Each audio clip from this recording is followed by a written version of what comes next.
ada problem di salah satu calon klien. Maupun kami datang. Kami datang inspeksi identifikasi. Dilihat di situ, jenis kecoanya apa? Kecoa Amerika atau kecoa Jerman? Jadi di Pestigo itu kita ada sistem namanya initial service dan regular service. Initial service ini kami lakukan di bulan pertama.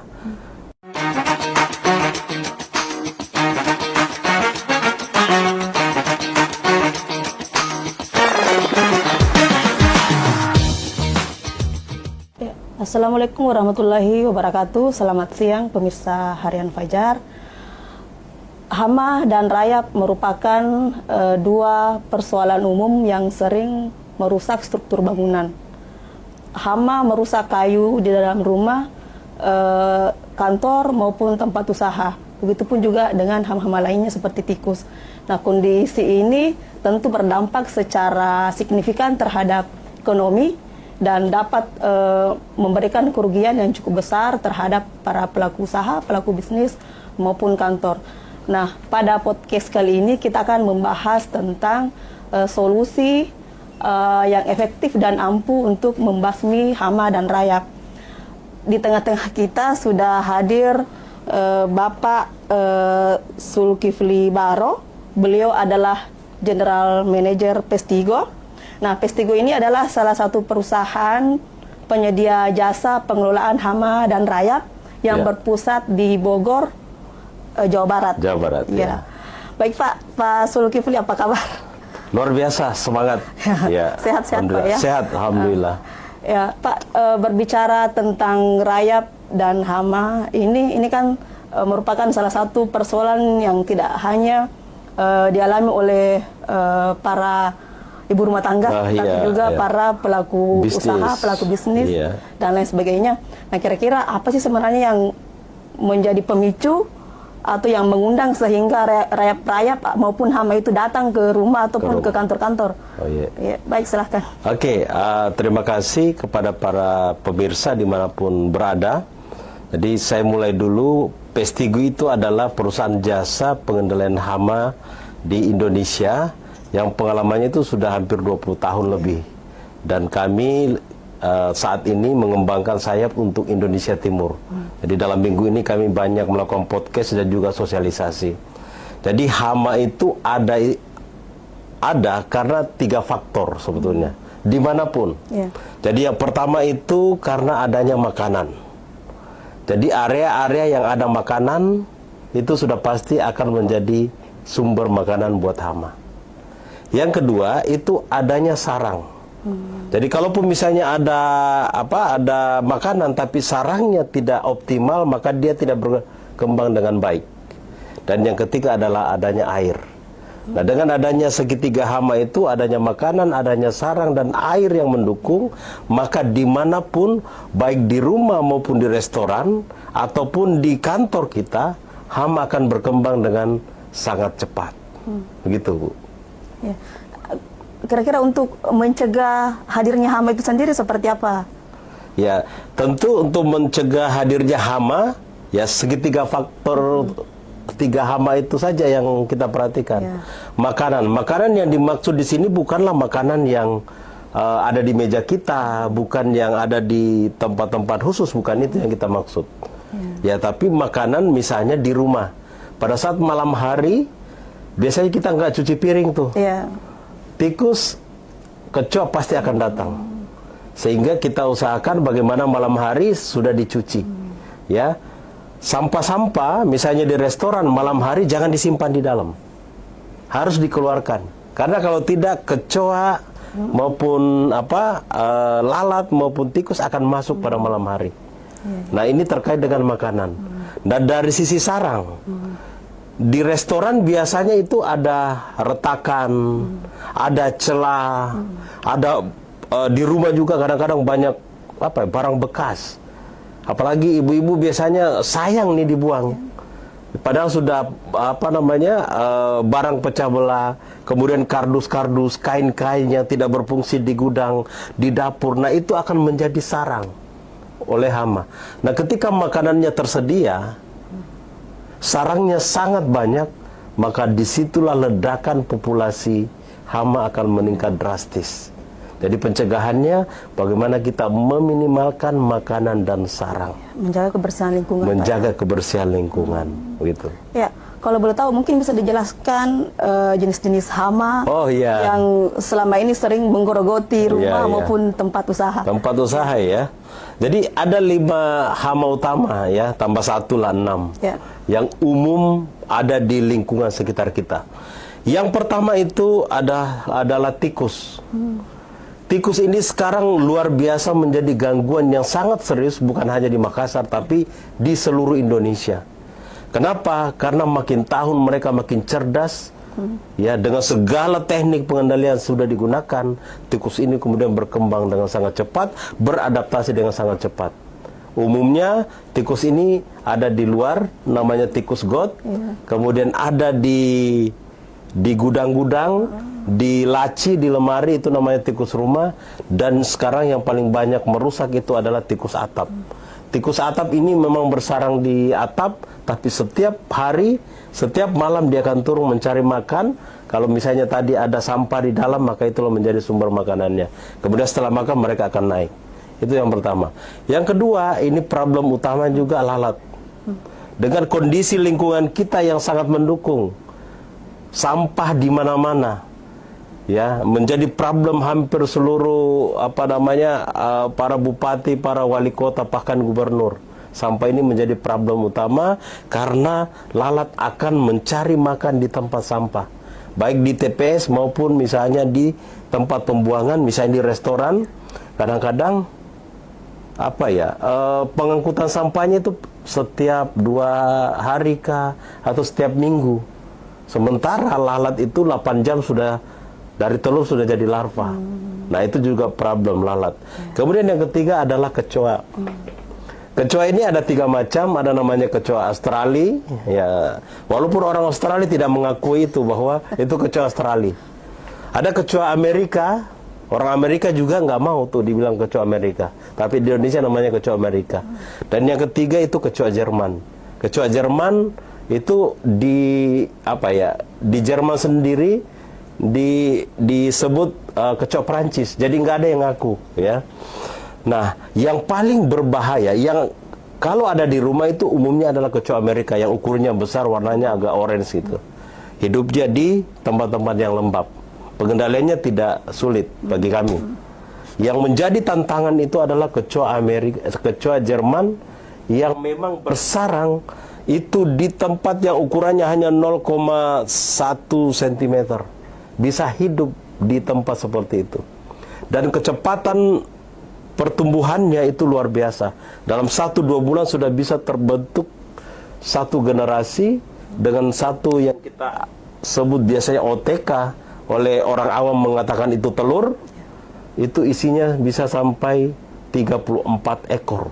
Jadi sekali menetas bisa luar biasa. Dengan makannya yang tersedia, butuh sarang yang sangat kecil saja, hama ini tentu akan sangat mudah untuk berkembang. Yang berikutnya adalah semut. Semut ini saya kira di perhotelan ini tidak terlalu problem ya kalau semut, karena pengendaliannya relatif mudah. Dan yang problem utama di kota-kota besar adalah namanya nyamuk. Nyamuk ini saya kira kalau kita buka pintu duduk di luar teras itu saya kira sekarang sudah nggak nyaman. Apalagi misalnya sekarang pernikahan yang open space seperti itu juga menjadi problem utama, karena nyamuk ini akan datang dengan jarak kurang lebih 2 km dari tempat kita. Dan yang terakhir itu adalah rayap. Rayap ini itu luar biasa, bisa bisa sampai ke lantai 32 sebuah bangunan. Ya. Nah, kalau rayap ini bisa sampai lantai 32, bagaimana dengan rumah kita yang landed, yang hanya 1 lantai, bahkan mungkin maksimal 3 lantai. Pengalaman kami kemarin dari gua keliling di Makassar, rumah-rumah yang 3 lantai pun dihajar oleh rayap. Dengan ketebalan beton yang luar biasa, rayap ini tetap bisa mengakses, masuk melalui jalur kabel, masuk melalui jalur pipa, kemudian berkembang ke area lain. Nah, itu jenis hama yang saat ini luar biasa mengganggu di Indonesia. Ini kan sebenarnya hama-hama ini tidak hanya merugikan secara ekonomi, tapi Ya. dampak dari sisi kesehatan. Kesehatan, ya. Nah, kira-kira apa sih sebenarnya solusi ampuh yang ditawarkan oleh Pestigo untuk membasmi hama-hama dan rayap tadi, tapi tetap ramah lingkungan? Ya. Ini pertanyaan yang sangat menarik ya. Jadi solusi ampuh seperti apa? Jadi selain benar tadi kerusakan secara langsung, Ya. itu seperti rayap itu pasti langsung kerusakannya, ya. Tapi hama lain seperti kecoa, tiba-tiba kita masuk restoran yang mahal, Ya. ada kecoa lewat, bisa jadi viral. Kita lagi minum jus di hotel bintang 5, restoran-restoran mahal, tiba-tiba ada lalat hijau nyangkut di di sedotan, ya. Itu tentu akan menjadi luar biasa. Dan kita sudah sering melihat tikus viral di mana-mana, banyak di Jakarta, di Surabaya, bahkan di Singapura, ya. Tikus ini masuk ke display roti dan itu menjadi viral. Apa akibatnya? Perusahaan bisa tutup. Jadi secara langsung mungkin rayap yes, tapi hama lain itu tidak secara langsung akan berpengaruh kepada bisnis. Dan ketika ini terjadi seperti tikus tadi, ya masuk ke display, tutup tokonya tuh, bisa berhari-hari kerugian kita berapa. Tikus juga secara tidak langsung dia akan mengerat kabel yang selama ini memang belum dilakukan penelitian, tetapi saya kira salah satu penyebab kebakaran itu karena adanya tikus, ya. Begitu kurang lebih. Ya, kalau metode atau pengendalian yang selama ini dilakukan oleh Pestigo sendiri seperti apa? Ya, ini para pemirsa, jadi setiap hama itu pengendaliannya beda-beda. Jadi kita bukan apapun hamanya, ya ini solusinya, nggak bisa seperti itu. Ya. Kecoa Amerika misalnya dengan kecoa Jerman, salah identifikasi, salah pengendalian. Sehingga yang kami lakukan pertama kali di Pestigo adalah melakukan inspeksi dan identifikasi. Inspeksi untuk seluruh area untuk mengetahui hama apa saja, faktor pendukungnya apa saja yang ada di sana. Yang kedua, kami akan ambil sampel. Jenis kecoanya apa, jenis tikusnya apa, jenis lalatnya apa. Karena salah identifikasi, salah pengendalian. Dan misalnya gini, kecoa ada problem di salah satu calon klien. Nelpon kami datang. Kami datang inspeksi identifikasi. Dilihat di situ jenis kecoanya apa? Kecoa Amerika atau kecoa Jerman? Kecoa Amerika umumnya di area yang lembab, daerah yang basah, saluran air, saluran kotor. Itu kecoa Amerika dengan ukuran yang besar. Sementara kecoa Jerman itu di tempat yang hangat. Ya, kalau di restoran itu ya di panci-panci bekas, kemudian di balik-balik kabel, kemudian di di celah-celah lantai, di celah-celah dinding, di belakang kompor, mesin-mesin. Nah, mereka ada di sana. Hanya butuh ruangan yang sangat kecil ya untuk mereka tempati untuk berkembang biak. Jadi kita lakukan inspeksi dulu, identifikasi. Ya, lalat juga sama. Ini lalat dari mana? Jadi ketika ada lalat misalnya di rumah atau di restoran, nggak langsung kita semprot. Kita lakukan inspeksi dulu, identifikasi. Dari mana dia? Jalur masuknya di mana? Kenapa dia ada di dalam? Semut juga sama, nyamuk juga sama. Nyamuk ini unik gitu. Kehidupan nyamuk itu 75% ada di air. Sementara selama ini yang dilakukan adalah pengasapan, fogging. Nah, metode kami sudah berbeda. Jadi, yang pertama kami lakukan adalah inspeksi identifikasi. Tahu spesiesnya, tahu hamanya, baru kita lakukan. Kira-kira metode pengendalian yang cocok dan aman. Penanganan tergantung jenis hama. Ya, jadi harus dicek dulu. Ya. Ini pengendalian ini kita akan lakukan penyemprotan, kita lakukan penutupan dan lain-lain. Nah, tekniknya ada macam-macam. Ada fisik, ya, ada mekanik, dan ada secara kimia. Bahan kimia ini kalau bisa terakhir, kalau bisa kita cukup menutup lubang itu ya kita tutup saja, nggak usah disemprot misalnya. Ya karena pestisida gimana pun namanya pasti ada efek samping. Kemudian yang keempat, kita pilih metode yang cocok. Dan yang kelima, tentu harus evaluasi. Kita telepon pelanggan kita, gimana hasilnya, kita datang lagi, gimana hasilnya.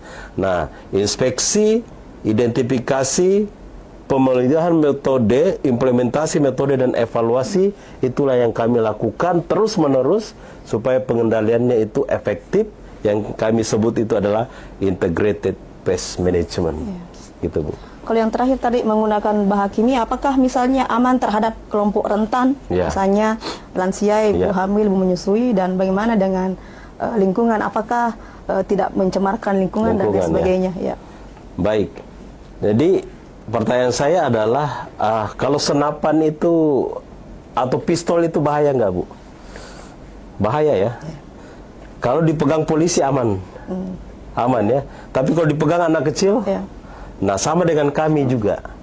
Jadi kami sudah punya izin yang lengkap, teknisi kami sudah di training, jadi bukan dikasih sembarang orang untuk melakukan penyemprotan. Jadi kami punya izin, disurvei ke kantor apakah alatnya cukup, teknisi kami di training secara rutin. Kalau kami sendiri setiap Jumat itu ada training di sana.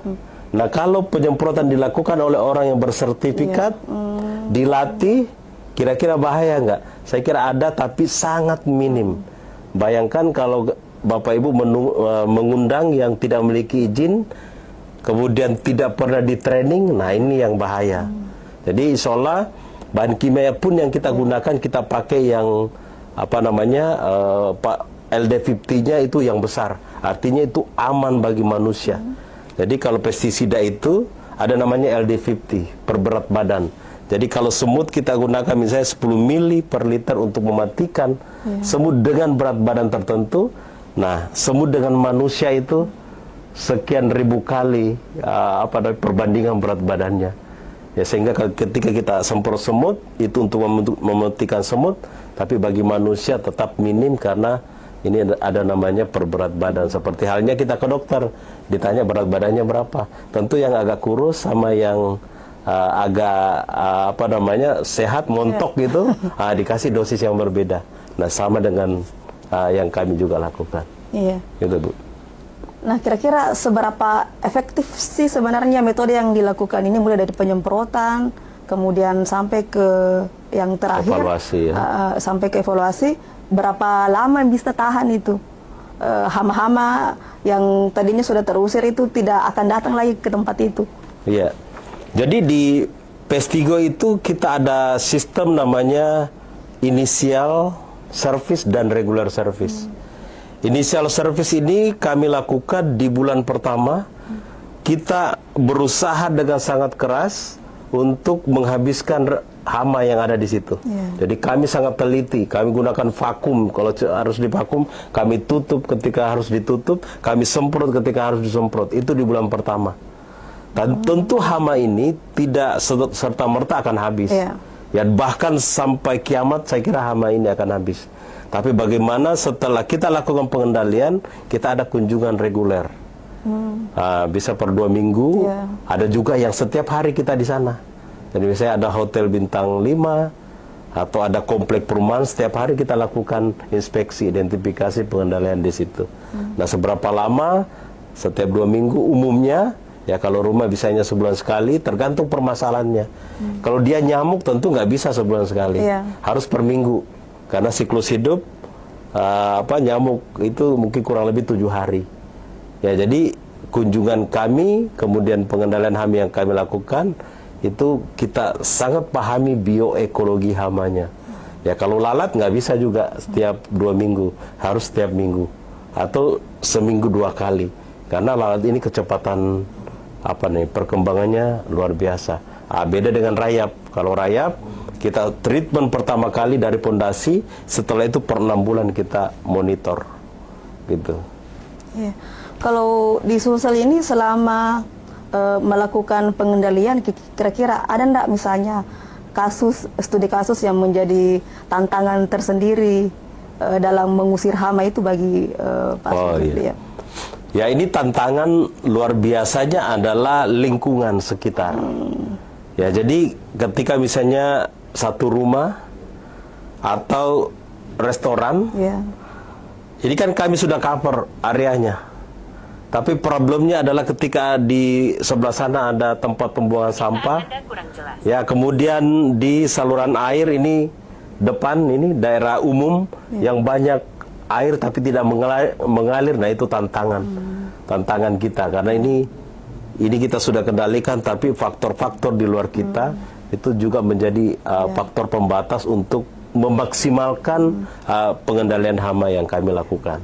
Iya. Baik, pemirsa, itulah tadi bincang-bincang singkat kita dengan Bapak Zulkifli dari Vestigo. Jadi lingkungan yang bebas hama dan rayap sangat menentukan kualitas hidup kita. Jadi sejak mulai dari sekarang, marilah kita bersama-sama untuk menjaga kebersihan agar lingkungan kita lebih sehat. Ketika lingkungan sehat, kita juga kualitas hidup kita juga akan lebih sehat. Baik, terima kasih kepada Bapak Zulkifli atas waktunya sudah hadir. Semoga edukasi hari ini bermanfaat untuk kita semua. Wassalamualaikum warahmatullahi wabarakatuh. Sampai jumpa di podcast selanjutnya.